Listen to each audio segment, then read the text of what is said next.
Eileen Kelleher. I'm a child and family therapist in Chicago, and I just wanted to give some quick insights into what giftedness means.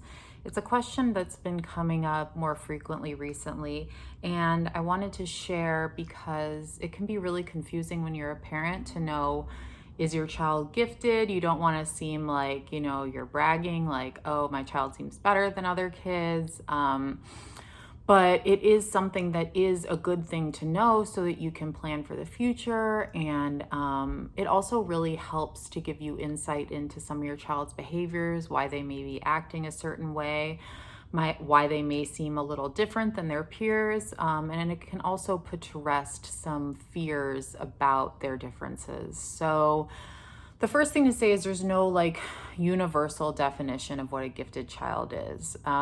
Usually definitions talk about gifted kids having a higher than average ability in academics or intellectual capacities. It can also be a higher than average ability in sports, dance, being extremely talented in music. There's different places where kids can be gifted.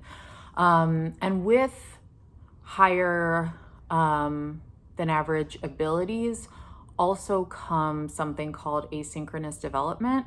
So if kids are moving at a very rapid pace in terms of learning in a certain area, that also usually means that there is another area that they may be behind in, or another area where they may need support in order to be at the same level as their peers. So that can sometimes be social emotional development. It can be fine motor skills. It can be a variety of different things. It can sometimes be if a child is very advanced in mathematics, they have some trouble with reading.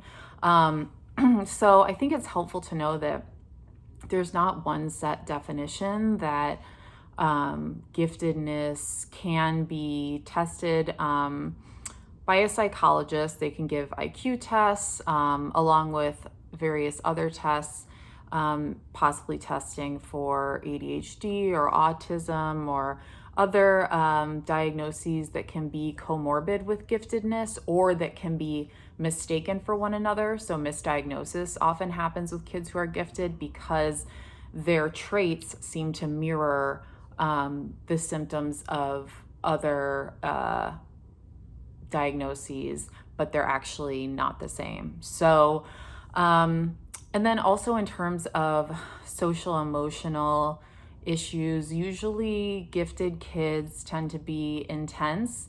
They have a very intense interest in certain areas, and they can sustain themselves in that area, kind of delving into that interest. They can also have very intense feelings.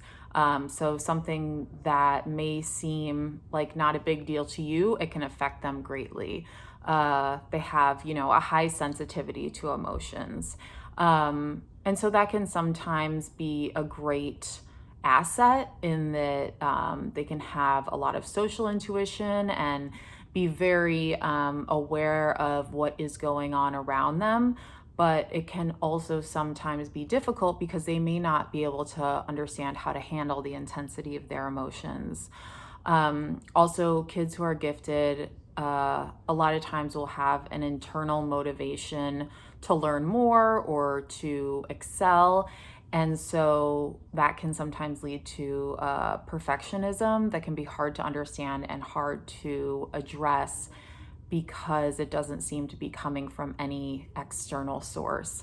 And so I think that with these social emotional issues, that's where a therapist can come in, because sometimes this intensity and sensitivity can turn into anxiety or depression. So it can be helpful to have someone who can guide them through some of these differences that they have. So that's all I have. Hope this is helpful, and thank you for watching.